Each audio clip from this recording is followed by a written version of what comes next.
Армысыздар, құрметті көрермендер. Ал енді біз осы біраз уақыттан бері бір паузадан кейін келесі подкастымызды, сұхбатымызды бастайық. Біздің бүгінгі жаңағы подкасттың қонағы құрметті осы біздің Нұржұман Байжұманұлы Тынбаев ағамыз, Қазақстан Республикасының халық әртісі, және онымен қатар жаңа көптеген парасат, барыс ордендерінің иегері, жаңа Совет одағының мемлекеттік сыйлықтарының иегері, Нұржұман аға, осы менің сұхбатыма, подкастыма қош келдіңіз. Рахмет. Келгеніңізге рахмет, үлкен рахмет сізге, көптен көп. Енді осы сұхбатты міне қазір өзіңіз көріп отырғандай, қазір мына біздің отырған жеріміз, қазір сұхбат алып жатқан жеріміз көріп отырсыз, мына киногерлер үйі, біздің өзіміздің Киногерлер моласы де. Иә, қазір молаға айналды қазір. Соны өзіңіз көріп отырсыз. Енді сізге бір қояр сұрағым, сіз енді жасыңыз 85-ке келіп қалды. Жас кезіңізден осы кино саласында киноактер болып жүрсіз. Осы Том киноны, кино үйін жас кезіңізден бастап көргенсіз. Осы жерде сол үшін енді сол кездегі кино үйі қандай болған, қазір көріп отқан сіздің мына кино үйі қандай қазір жағдайда, сол туралы енді өзіңіз ойыңызды, пікіріңізді айтып берсеңіз біздің көрермендерге, бізге. Рахмет. Мен бір аңыздан бастайын. Бір хан аңшылықтан келе жатса, Толыбай сыншы деген жолдың жағасында жұпыны киініп бір шал отырған көрінеді. Содан кейін әлгінің аузында шығып атқан сөзі: мені Толыбай сыншы кім деп айтады? Мына қолыма ұстап отырған мына жылқының басын, қуғасын, тұлпардың басы деп кім айтады деп баяғы. Соны айтып отырғанда хан естіп қалып, мынау не айтып отыр дейді. Сонда айтқаны ғой, мына Толыбай сыншы атақты. Мына қолында ұстап отырған жылқының басы, тұлпардың басы деп. Сол айтпақшы, мынау отырған ғимаратымыз кезінде киялы, құрметті, қасиетті орын болатын. Бұл киелі жер.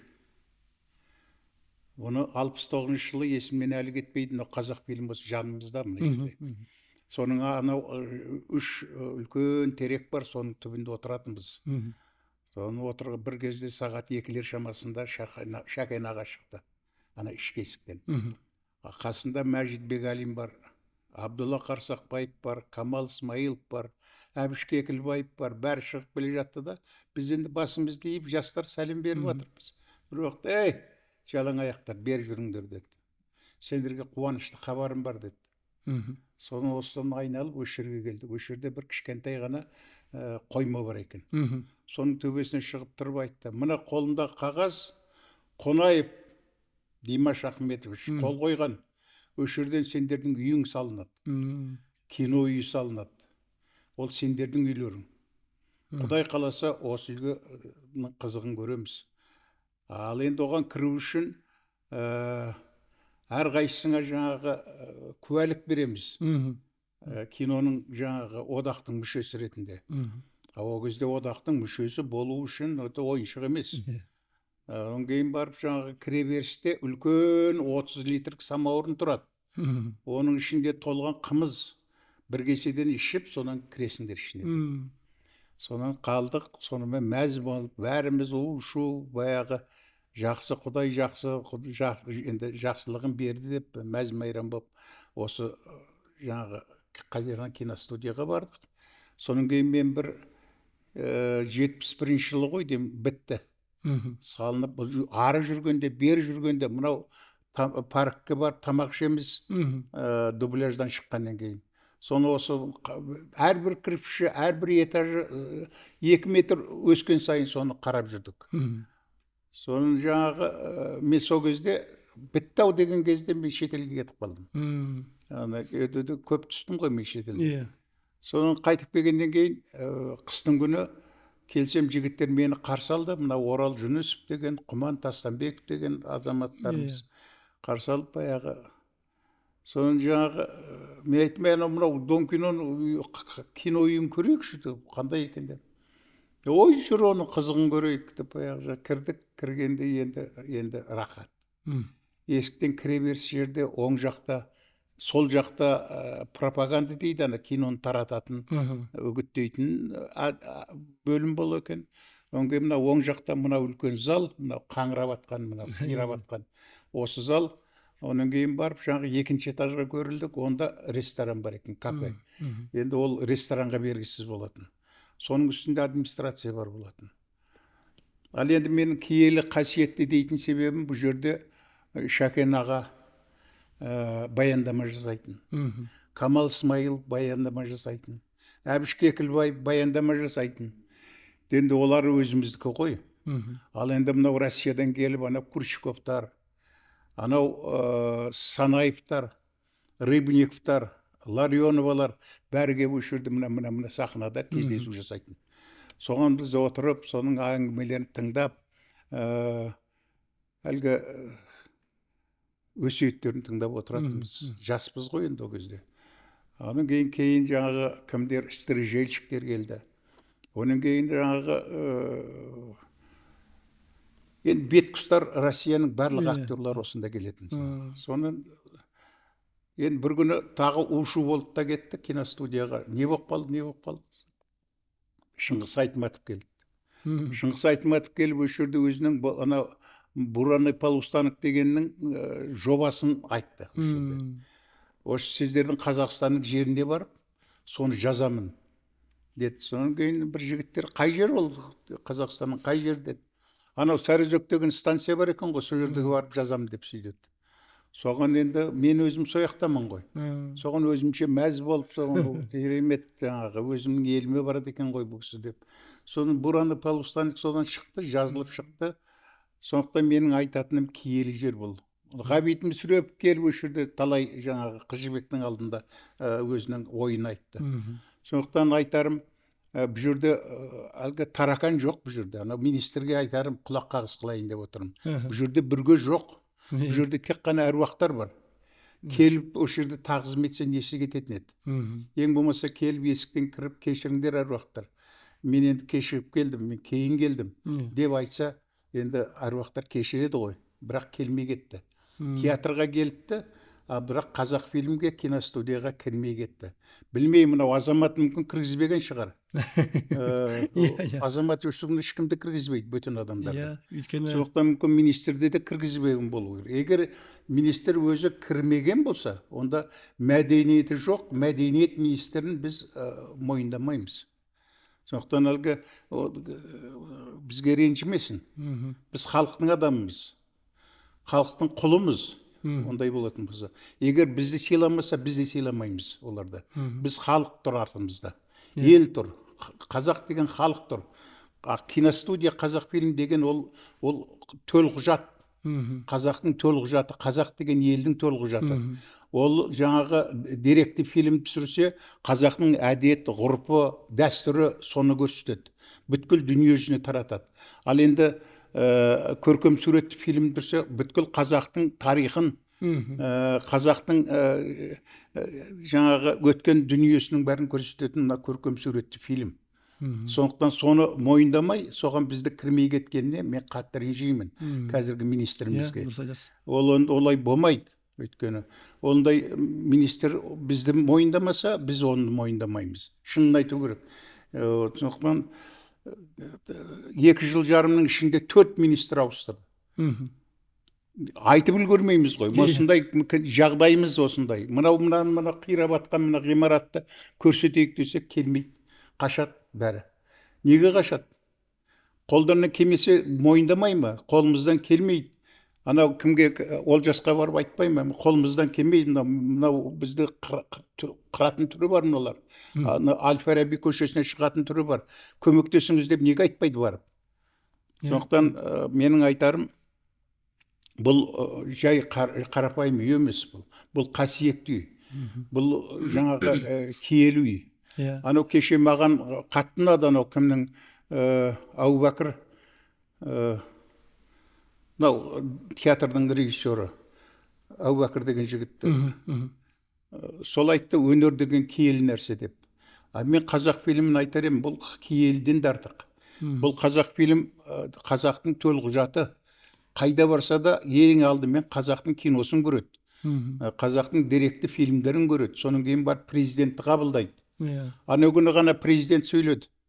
Қазақтың тілін білмесе, тарихын білмесе, ол жаңағы азаматтықты ала алмайды біздің Қазақстанда. Ал енді неге біздің министрлер соны мойындамайды? Мен соған таңғаламын. Ол соны шығарып отырған біздің қазақ фильм. Тілді де дамытатын да, жаңағы тарихты да айтатын да қазақ фильм. Неге оны мойындамайды? Яғни жаңағы президенттің сөзін мойындамаған деген сөз бұл. Ондай болмайды.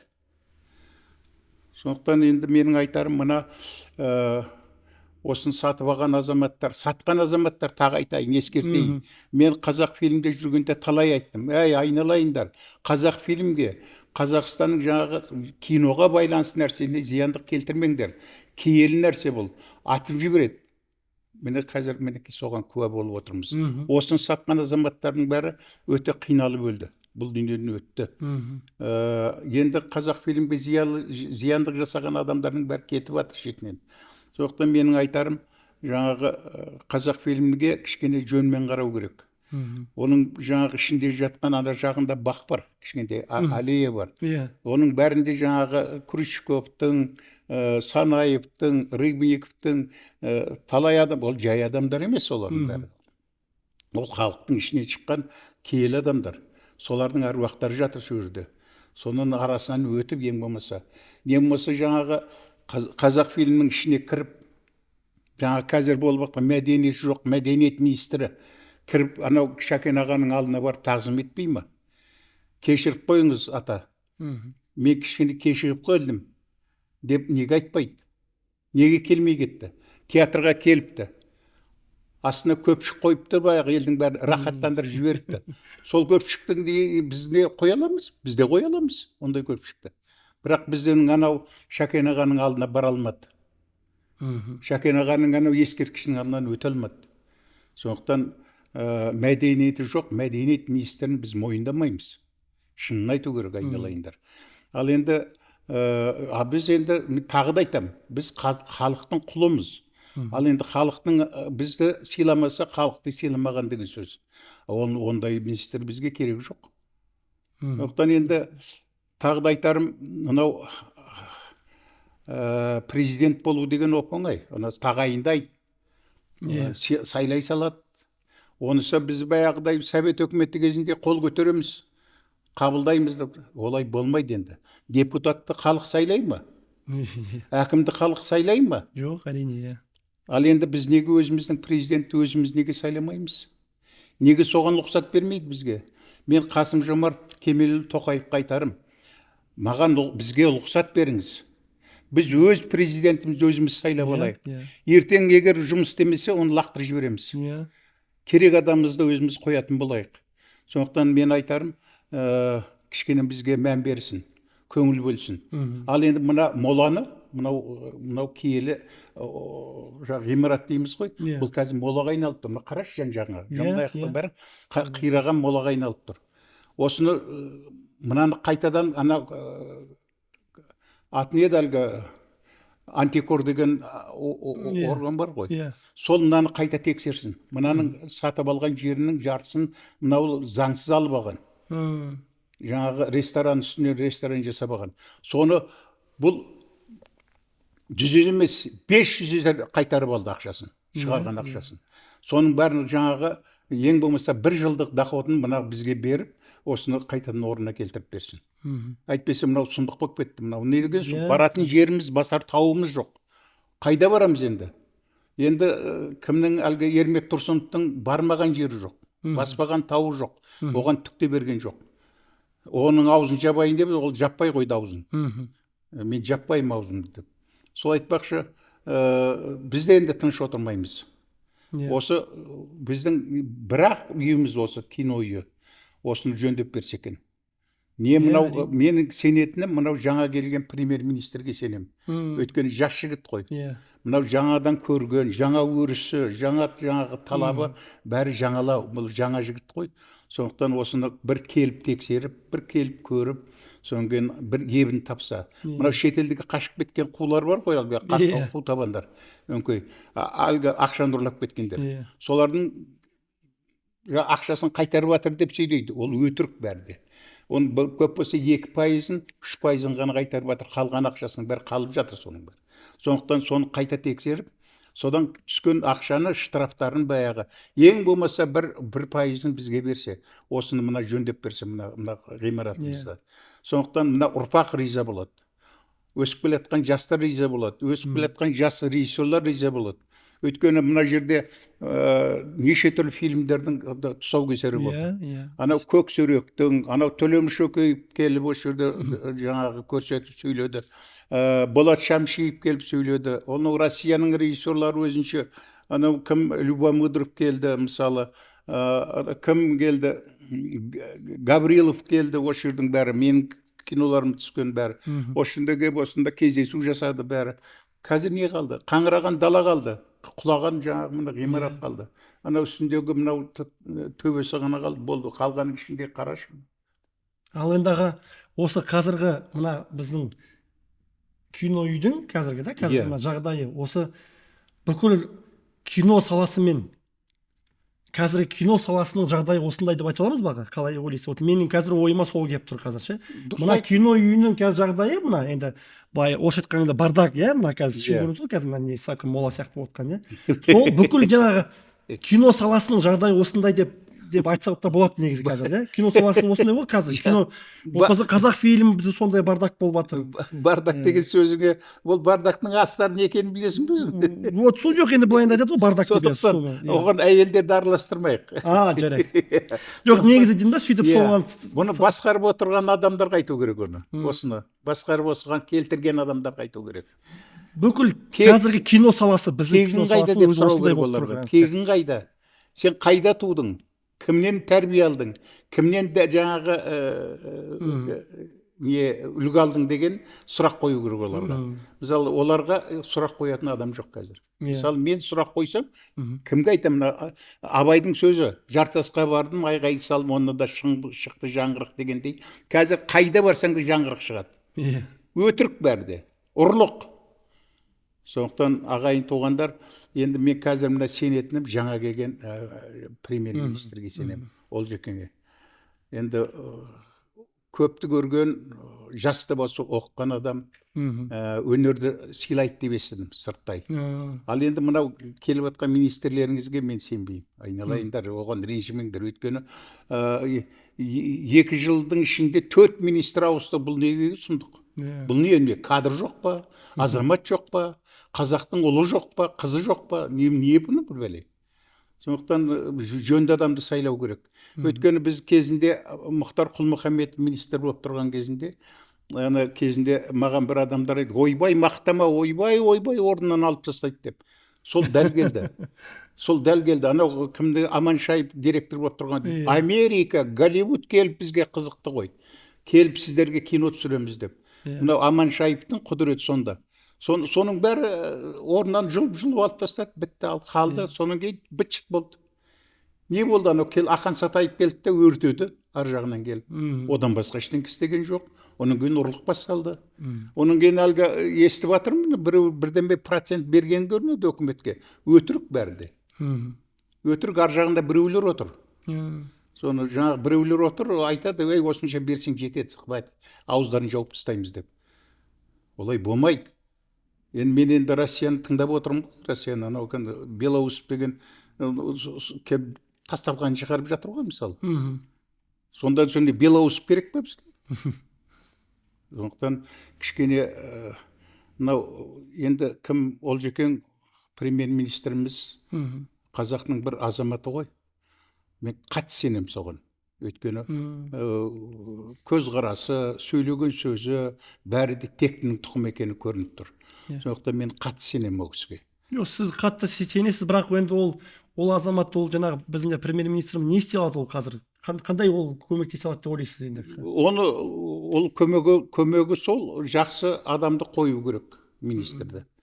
Жақсы жаңағы директор президент киностудияның президенті сайлау керек жақсы. Мұнда қолы таза адам керек бізге, жүрегі таза адам керек. Өнерге жүрегі таза болмаса, болмаса бір ар жағында бір кірді дүниесі болатын болса, оны сайлауға болмайды. Бізде істеуге қақысы жоқ ондай адамның. Бізге таза, рухани таза адам керек. Сонда ғана біз киностудия жөнделеді. Оның кейін біздің тарихымыз да жөнделеді. Өйткені тарихты сол таза адам жасайды ғой, киноны. Ал енді деректі фильм болса, деректі дүниеміздің әдет, ғұрпымыз, дәстүріміздің бәрін жаңағы таза адам жасай алды. Ал енді былғаныш адам келетін болса, ол жаңағы ақшаға ұрынады. Ақша ұрынған деген сөз ол қылмыс басталады.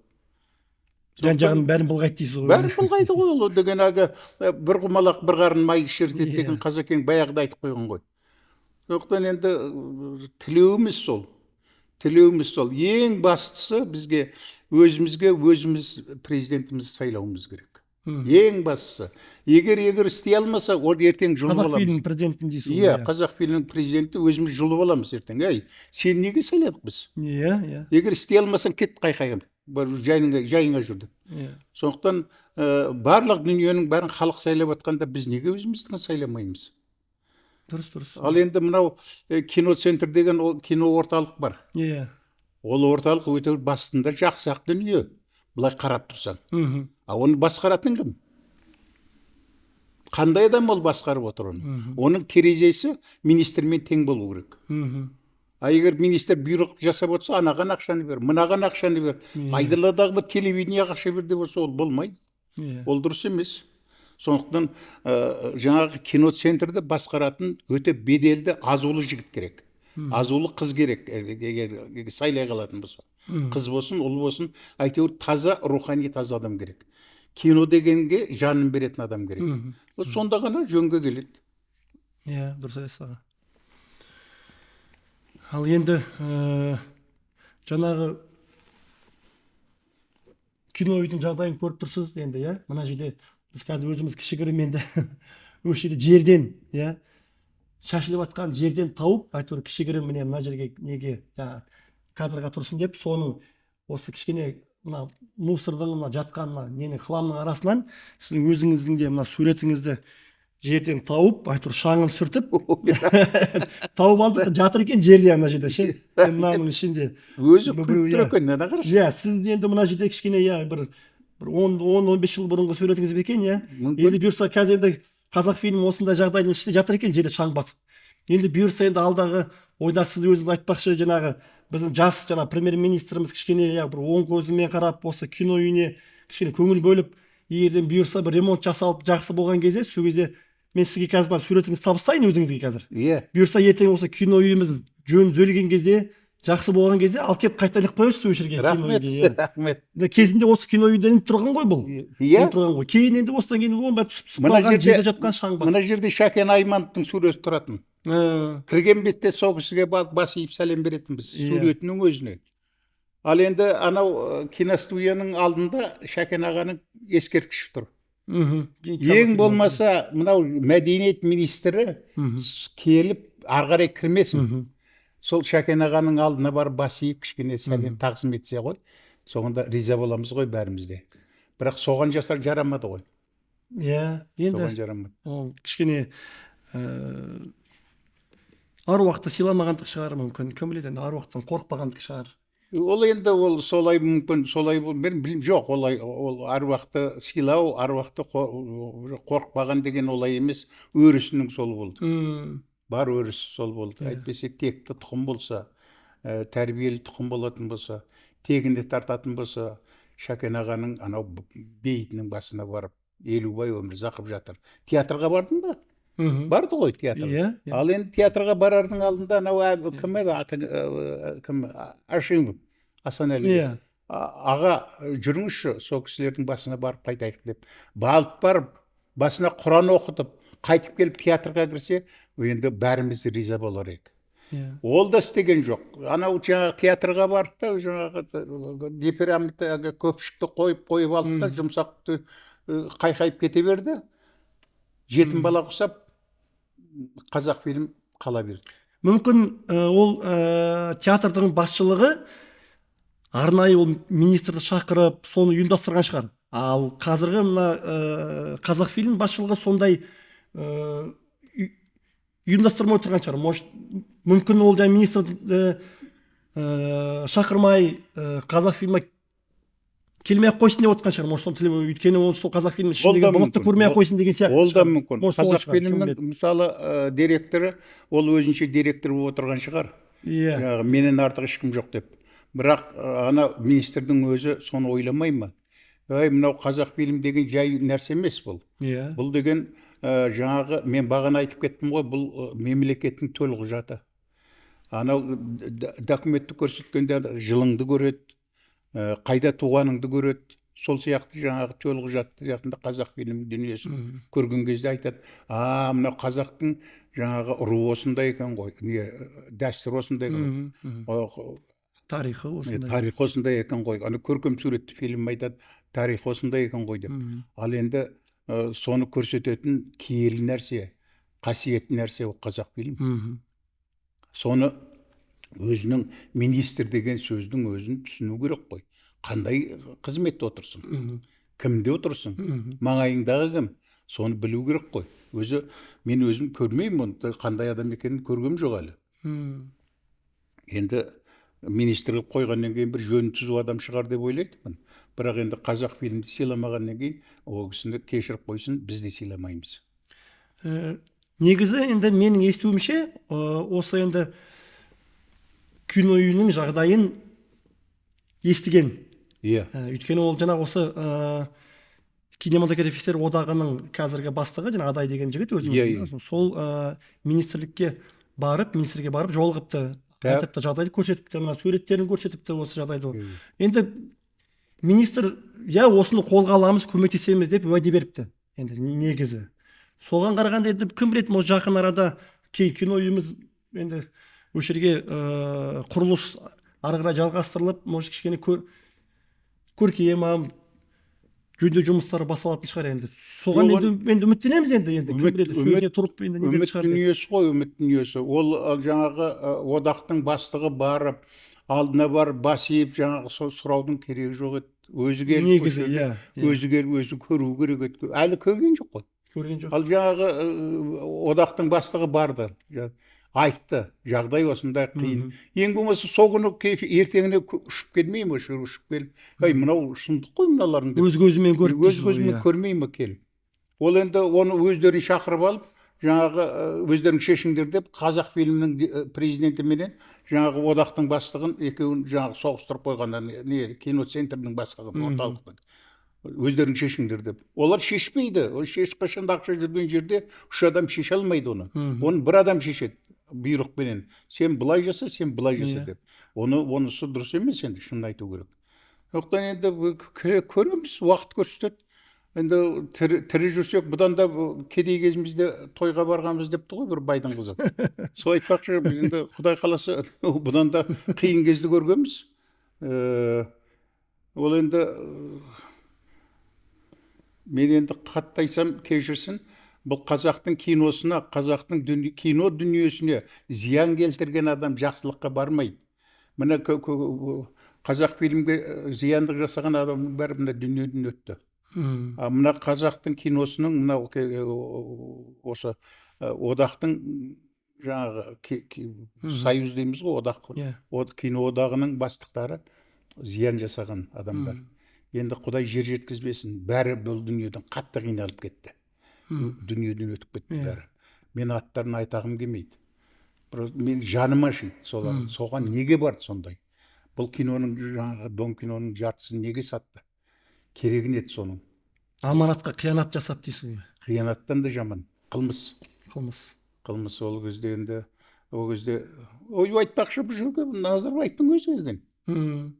Мына екінші этажда кішкентай залға барып, екеуміз стопка ішкенбіз. Жасыратын түгі жоқ. Сонда қайта сұрай бердім, мынау сендерге көбірек емес пе? Мынау сендерге осы байсыңдар ғой сендер деп. Сонда ойымда түгі жоқ менің. Керемет деп қойдым. Сонан кейін бар басталды 2 айдан кейін. Приватизация деген кім еді, Қажыгелдин бастады ғой. Сонда осы жартысы сатылып, сонда басталды сонда. Анау кинотеатрлар сатыла бастады. Сонда мен жігіттерге айттым, қойыңдар, мынау жақсылыққа апармайды мыналарың. Сендер қатты қиналасыңдар дүниенің өтерлерінде. Енді оның қалжыңы бар, шыны бар. Солай болды. Солай болды. Дүниенің өтерлерінде қатты қиналды. Олар жана о дүниеге барған кезде Шәкен ағаның көзіне қалай қарайды енді? Не деп айтады енді олар Шәкен ағаға? Қарамайды, қайда Шәкен ағаның маңайына жақындай алмайды олар. Шәкен аға Димекеңнің маңайында жүреді. Оған енді олардың да о кезде охранасы бар. Жақындатпайды оларды. Керегі не олардың? Енді бұл кімнің, Шәкен ағаның өзінің қып-қызыл еңбегі ғой осы мына кино үйін жасатуда. Димекеңе барып, жерді алып, мынау үйді салу дегеннің әңгімесі ол кезде Совет өкіметі кезі өте қиын болады. Қаланың тура ортасынан дейсіз. Ортасында ғой енді. Жаңа кейін мына киностудияның жанында. Сондықтан енді ол кісіге Құдай иман берсін, жатқан жері жайлы болып, торқа болсын. Просто әруағы жүр ғой, маңайымызда жүр, осы маңайда жүр, ана бұрышта тұрған шығар, мына аяқта тұрған шығар, маған мүмкін ренжіп жатқан шығар, не шаруаң бар, не қыласың айтып деген. Бірақ айтпасқа болмайды. Айтпасқа болмайды, әрине. Енді сіздер айтпағанда енді кім айтады? Шиеленісіп кетті, совсем болмай кетті. Сондықтан енді мынаның ішін түсіріп алыңдар, көрсетіңдер. Премьер-министрге көрсетіңдер.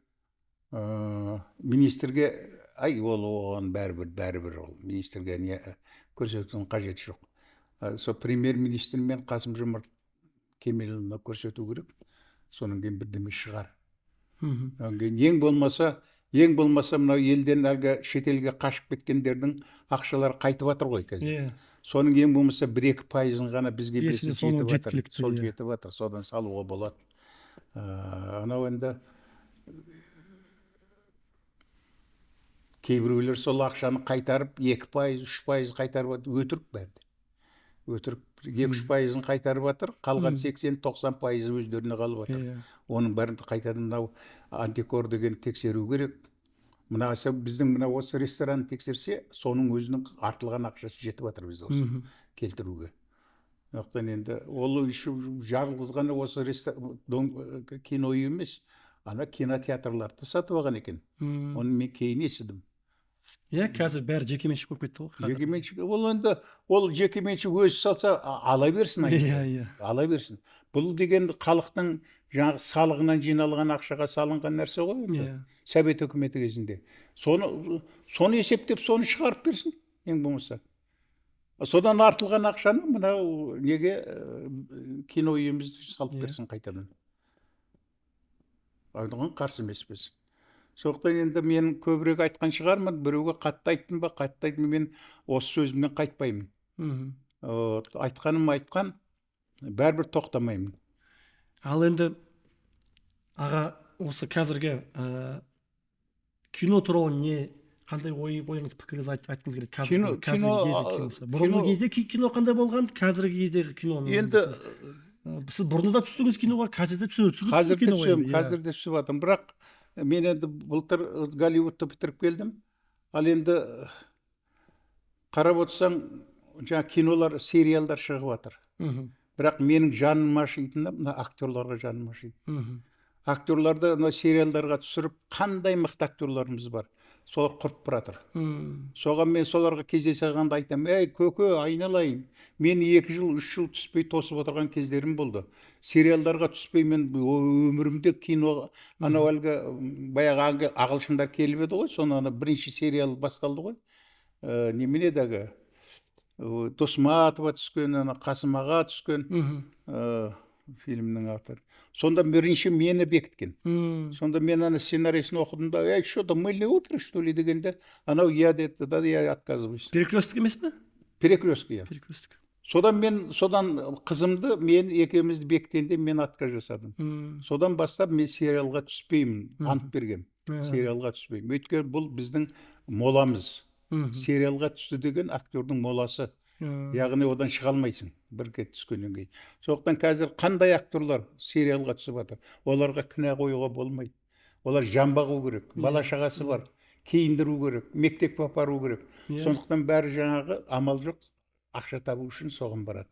Ал солар енді ертең қазақтың киносы түзеледі, мына қырғыздардың киносы түзеледі. Онан кейін барып шақыра бастаған кезде оларға алмайды олар. Айтады, ей, қойшы уже түсіп болған деп.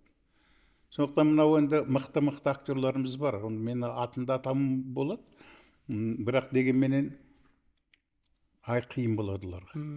Қиын болады. Енді сізді біз енді таза киноактер ретінде білеміз. Сіз өйткені театрда ойнаған жоқсыз, театрдан бастаған жоқсыз, басқа кейбір актерлар сияқты театрдан бастаған жоқсыз, сериалдарда түспейсіз. Бұзылған жоқ. Сіз таза нақты киноактерсіз. Нағыз шеберлі киноактерсіз деп білеміз енді. Өйткені бізде көп қой актерларымыз, бірақ олардың көбісі театрдан бастаған, театрдан киноға араласып жүреді ғой, театрда да ойнап жүреді, кинода да ойнайды, олар сериалдарда да ойнайды. Бірақ сіз олар сияқты емес, сіз тек қана таза осы киноактерсіз. Енді ол менің бұнда қалған себебім Шәкен ағаның ықпалы. Өйткені мені Мәмбетов кезінде театрға шақырды. Оны жаңағы барайын деп жүрген кезімде, көрген документімді алып жүрген кезімде біраз театрдың актерлары біледі. Соны енді солар айтып қойған болу керек. Шәкен ағаға ма, или Әзекең айтқан ба. Соны Шәкен аға шақырып жатыр деді, бардым. Барым айтты, анау отдел кадрдың бастығы шақырыңдар деді, шақырды. Соны айтты, мынаның документі қайда деді. Өзі алған деді мені. Осылай отырып, документің қайда деді, мені деп алдына қойды. Сөйтіп айтты, мына отдел кадрдың бастығына айтты, мына документті ал да сейфіңе сал деді. Егер осы документ жоғалатын болса, мынау алып кететін болса, не болмаса сен жұмыстан кетесің деді. Міне, қазір енді айтуға болады. Содан анау отдел кадрдың бастығы кеткеннен кейін Шәкен аға маған айтты, саған не жетпей жүр? Үйің болса берейік деп отырмыз қазір, мінекей, үй салынып жатыр. Атақ болса атағыңды алайын деп жатыр. Атағым жоқ болатын ол кезде. Құдай бұйыртса атағыңды да аласың. Сенің бақытыңның бәрі осы кинода болады. Бастық атырмай тыныш жүр. Әйтпесе вообще жоғалтып жіберемін сені деп сөйледі Шәкен аға. Соны қалдым. Айтқаны сол барлық бақытымның бәрі кинодан болды ғой. Сол бұл 68 жылы болды. 68 жылы осы оқиға болды. Содан мен 68 жылы анау 7-ші аспан деген фильмге кеттім, Мосфильмге. Коля Рыбников, Алла Ларионова, Ольга Сошникова, сол төртеуміз басты рөлді ойнадық. Содан кейін кеттім ғой, содан. Сондағы статья шығып, экран деген журнал болды ғой сол кезде, сонда сақырып жазыпты. Вот появление казахских актеров, вот это явление деп, құбылыс деп, кино құбылыс. Мен өткен таза ойнаймын ғой, өмірдегідей. Білеміз ғой сізді. Содан кеттім.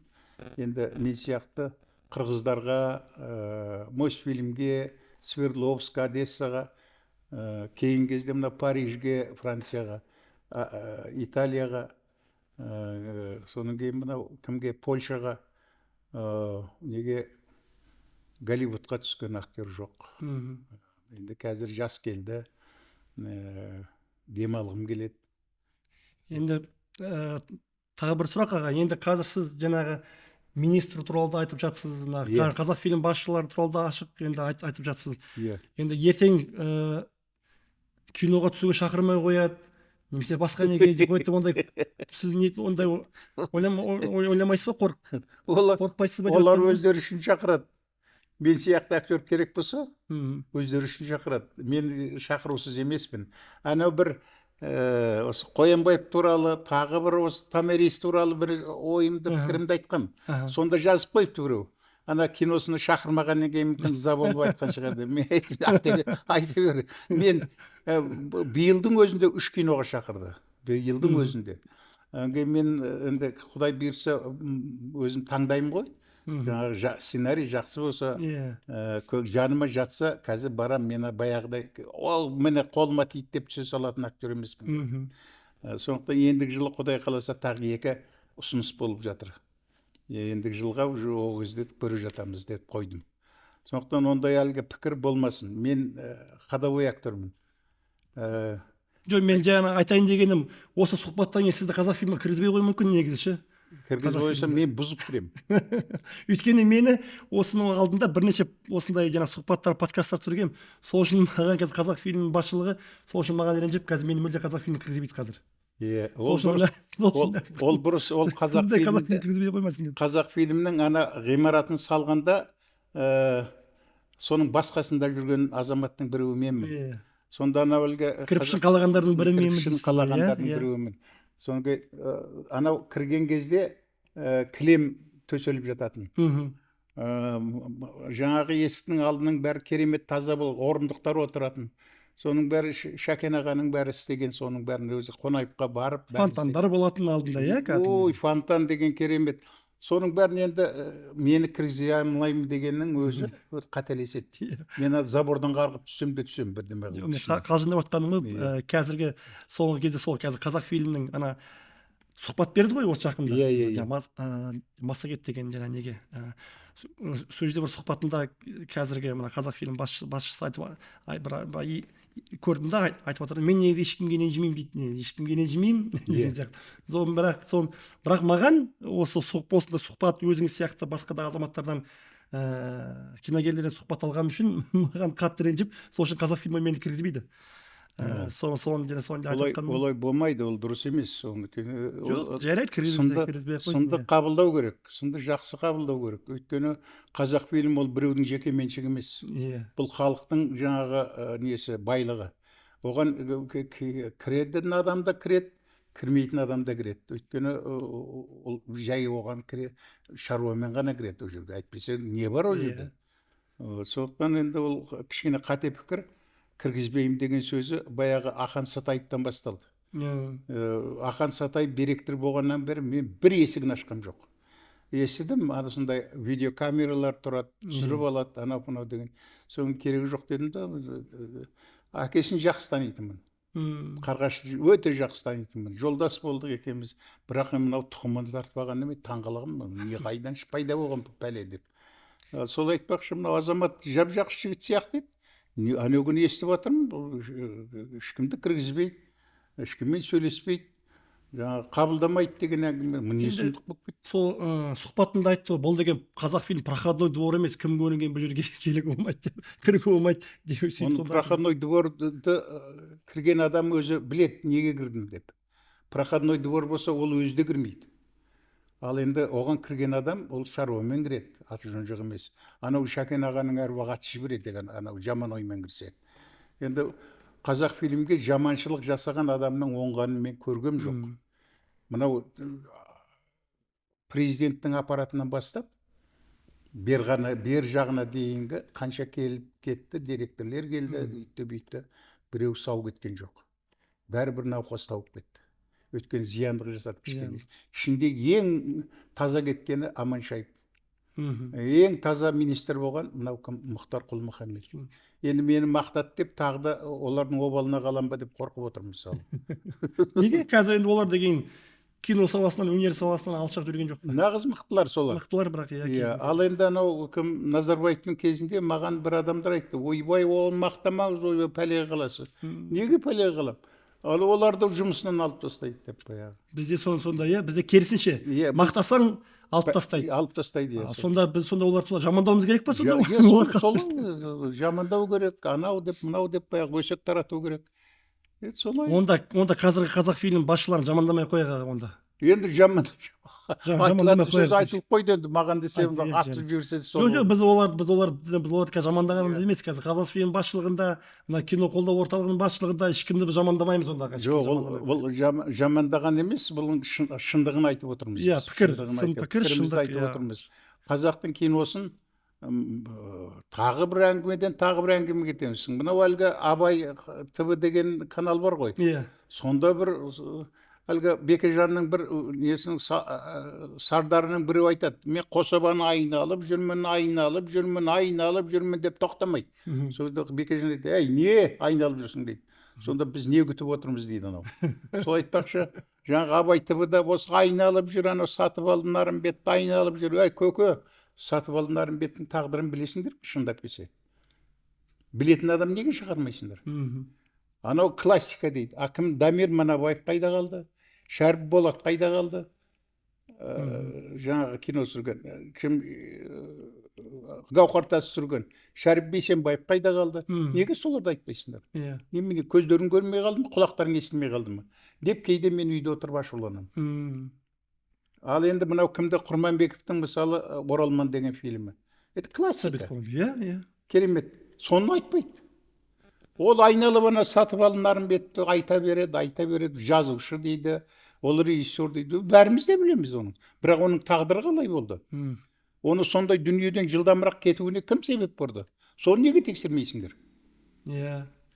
Қазақ фильмнен ол кісіні бүкіл заттарымен бірге шығарып тастаған негізгі. Ол шығарып тастаған өзінше, оның постановкасын алып алды ғой. Оның кейін барып анау әлгі президентский стипендия деген списоктен сызып тастады ғой. Оның бәрін естиді ғой, тірпенде ғой, жаны бар. Соның кейін ол қалай енді шыдайды? Жанына батады дейсіз ғой. Жанына батады ғой. Вот сондай әңгіме, өнер адамын қадірлейтін солар. Ол әлгі кім еді әлгі? Райымқұлова деген министр болды сол кезде. Сол кезде болған. Солың істегені мысалы. Ал енді оны қалай айтты? Мен көзін айтқам. Неге істедіңдер олай деп? Содан кейін жоқ, мен сызғам жоқ, мен өйткем жоқ, мен бүйткем жоқ деді. Мені телефонмен өзіме звондады сонда. Сіз неге сөйдеп айтып жүрсіз? Мен көріп отырмын ғой, неге айтпаймын деді. Мені біздің министрлеріміз кейін кезде болған. Ал енді аға, осы бүгінгі қазіргі сұхбатымызды, подкастымызды қорытындылайық аға. Пожалуйста. Енді сіздің де уақытыңызды көп жаңа ала бермейік. Уақыт дейді ғой. Біз сияқты бір жас емессіз енді шапқал көрінген жерге жүгіре беретін. Сол үшін енді бір қорытындылап, бір түйіндісін енді бір айтсаңыз енді осы. Түйіндісі, халқым аман болсын, елім аман болсын, елім бәрін біледі. Мен осы жақындаған 2 ай аралап келдім мұны. Солтүстік жақты, Астананы, оның кейін ар жағында Атбасар жағын, соның бәрін аралап қайттым. Мынау Зеренді деген көлдің маңайында болып, елдің бәрі сол мені көргеннен кейін бәрі аң-таң, мына кісі қаяқтан келді, алдында танымай қалады, көз көрген. Аға, сіз сол емес пе, сол ма десем, ойбай аға, бүгін кешке біздің үйде тамақ ішіңіз, ас ішіңіз деп. Соны елдің сұрағының бәрі сол. Бүгін ел таниды ғой сізді. Қазақтың киносы қайда кетті дейді. Орында, қазақтың киносы орында, бірақ түсіретін жағдай жоқ, ақша жоқ. Осыны жақындаған естідім, қазақ киносына бөлген ақшаны қазақ орталығы алып алды деген енді. Мүмкін кино орталығы алған шығар, дұрыс алған шығар. Өйткені мынау қазақ фильмінің президенті басқа жолға түсіп кеткен шығар. Мүмкін. Сондықтан олар біле қойды да, соны ала қойды қайтадан. Оған мен қарсы емеспін. Дұрыс істеген. Оқтан енді қазақтың киносының режиссерлары, жас режиссерлар өсіп келе жатыр. Соларға кино беру керек. Ананы бұрынғы әдетті қою керек қазір. Ана бір редактордың балалары, тағы немене құдай, біреулердің балалары баяғы кино түсіре бастады. Бірі бітпей жатып, екіншісін түсіре бастады. Болмайды оны. Оны болмайды. Анау кім деген, как же фильм называется, учитель, бірдеме деген фильм шықты ғой. Учитель гармонии ме еді? 7 жыл дайындалған. Шәкен ағамда Канис Атаманды дайындалды, 4 жыл дайындалды. Абайға қанша дайындалып жүрді, енді Құдай жеткізбеді енді оған мысалы. Сол сияқты Қыз Жібекті өзінше. Тағы кім бар еді Құдай о? Толғатып жүр. Абдулла Қарсақбаев мысалы. Ол кісі дайындалғанның ішінде екінші режиссер болып жұмыс істеді ғой. Медиазавод Қожаның алдында жүргенде. Екінші режиссер. Сондықтан мынау кино түсіретіндердің бәрінің киноның есін білу керек. Мінезін білу керек. Сондықтан олар кішкене екінші режиссер болып жұмыс істеу керек. Қазір мен енді худсовет дейміз, көркемдік кеңес деген бар. Соны қайтадан орнына келтіру керек. Әйтпесе олсыз болмайды. Өйткені кез келгеннің баласы келіп кино түсіре берсе болмайды ол. Ол ойыншық емес кино деген. Қанша ақша кетіп отыр оған. Оған ешкім сұрап жатқан жоқ. Қайда кетті ақша деп сұрамайды ешкім. Иә. Мынау Ақан Сатаев мынау киносының аты кім еді? Рекет деген киносы. Ол кино ма мысалы? Жақсылап қарап отырсыңдаршы. Анау әлгі брат 1, брат 2-ның копиялар. Онан кейін бар дорога к матери дегені освобождение менен сказ о материның копиялар. Мені әрқайсысын дәлелдеп берерім. Мына эпизод аннан алғасың ба. Енді оны қарап отырған ешкім жоқ. Қайтесің енді? Болды, кетті. Все. Сол. Менің енді тілерім сол халқым елім аман болсын, жұртым бәрі түзеледі. Бәрі түзеледі, бірақ уақыт кетіп баратыр. Мынау енді ең Құдай сақтайтын, мына соғыс деген бәледен сақтасын.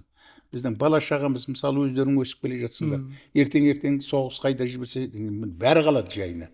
Мынау қаңырған күйінде мынау қалады түгел. Ал енді сонда Құдай сақтасын соғыстан. Аман болайық. Деніміз сау болсын.